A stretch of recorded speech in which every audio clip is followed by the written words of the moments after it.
Limited को 971 करोड़ की लागत आएगी। और आइए हम सीधे रुक कर लेते हैं हमारे सहयोगी विक्रांत यादव जो वहीं पर मौजूद है जहां ये पूरा कार्यक्रम चल रहा है। विक्रांत, अब आगे का कार्यक्रम क्या अभी क्या चल रहा है? देखिए, अभी इस समय सर्वधर्म समभाव प्रार्थना चल रही है। सभी धर्मों के धर्माचार्य यहाँ पर आए हुए हैं, वो प्रार्थना कर रहे हैं। सभी धर्मों की सर्वधर्म सभा होने के बाद प्रधानमंत्री का संबोधन होगा। पहले प्रधानमंत्री ने यहाँ पर आकर के शिलान्यास कार्यक्रम किया। शिलान्यास कार्यक्रम के बाद प्रधानमंत्री ने पूरी पूजा की। करीब 6 पुजारी वहाँ पर इस समय मौजूद थे, जिसने पूरा अनुष्ठान को संपन्न करवाया। उसके बाद प्रधानमंत्री ने नए संसद भवन परिसर की जो नाम पट्टिका थी उसका अनावरण किया। और इस समय सर्वधर्म समभाव प्रार्थना चल रही है। सभी धर्मों के धर्माचार्य यहाँ पर आए हुए हैं। उनका जो पूरा धार्मिक कार्यक्रम है, प्रार्थना है, वो अभी चल रही है। और उसके बाद प्रधानमंत्री का संबोधन होगा, क्योंकि बहुत ही ऐतिहासिक पल है। करीब 100 साल बाद देश को नई संसद मिलने जा रही है और ये पूरी तरीके से हमारी अपनी संसद होगी, क्योंकि जो पुरानी संसद की इमारत थी वो ब्रिटिश काल में बनी थी, करीब 100 साल पहले बनाई गई थी। उसको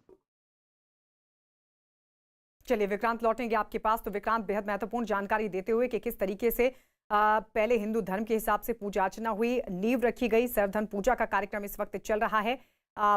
आपको बता दें, मंत्रोच्चारण के बीच प्रधानमंत्री नरेंद्र मोदी के हाथों नींव रखी गई है इस संसद भवन की नई इमारत की। उसके बाद जो संसद भवन की स्मृति पट्टी है उसका अनावरण भी प्रधानमंत्री नरेंद्र मोदी ने किया। और इस वक्त सर्वधर्म सभा का आयोजन किया जा रहा है।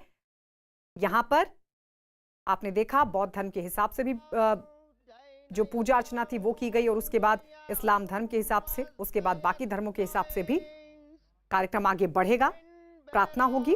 और इसके बाद होगा प्रधानमंत्री नरेंद्र मोदी का संबोधन। प्रधानमंत्री नरेंद्र मोदी जो इस नए संसद के लिए कितना बड़ा इंतजार करना पड़ा, तमाम प्रयास किस तरीके से आगे बढ़े, क्योंकि 2019 में यह प्रस्ताव रखा गया था और उसके बाद लोकसभा स्पीकर ओम बिरला और उपराष्ट्रपति की तरफ से यह प्रस्ताव रखा गया था। और उसके बाद ये चीजें आगे बढ़ी और आज वो दिन कि जब नए संसद भवन का शिलान्यास हुआ है। तो नई संसद के भूमि पूजन की तस्वीर हम लगातार आपको दिखा रहे हैं। प्रधानमंत्री नरेंद्र मोदी के हाथों ये नींव रखी गई। ये परंपरा भी है कि देश का जो प्रमुख होता है वो इस तरह के भूमि पूजन के कार्यक्रम उन्हीं के हाथों होते हैं।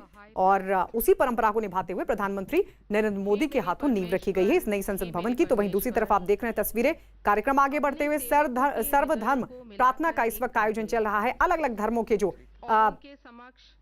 धर्म गुरु हैं वो इस वक्त मौजूद हैं।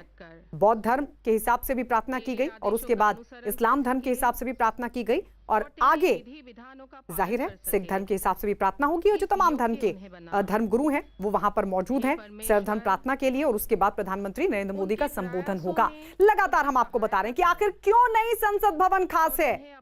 आपको बता दें 971 करोड़ की लागत आएगी इस पूरी इमारत को बनने में। 2 साल का वक्त, जो पुरानी संसद है 1927 में बनी थी और उसको बनने में ब्रिटिश काल में यानी कि बनी थी, और उसको बनने में लगे थे 6 साल। लेकिन जो नई इमारत है वो 2022 में तैयार हो जाएगी, यानी 2 साल का लक्ष्य रखा गया है। 971 करोड़ की लागत से ये बनने जा रही है इमारत। खास क्यों है वो भी आपको लगातार बताते चलें कि आखिर क्यों इस नई बिल्डिंग को खास बताया जा रहा है। क्योंकि जो पुराने संसद भवन में तकनीक नहीं थी, आधुनिक तकनीक नहीं थी, जो तमाम सुविधाएं नहीं थी, जो सुविधाएं थी उनका तो ख्याल रखा ही गया, लेकिन जो सुविधाएं नहीं थी, जिनकी जरूरत थी, उनका भी इस नई संसद भवन में ख्याल रखा जाएगा। विक्रांत क्योंकि वहां पर लगातार मौजूद हैं, विक्रांत आप जरा बताइए वहां की तस्वीर।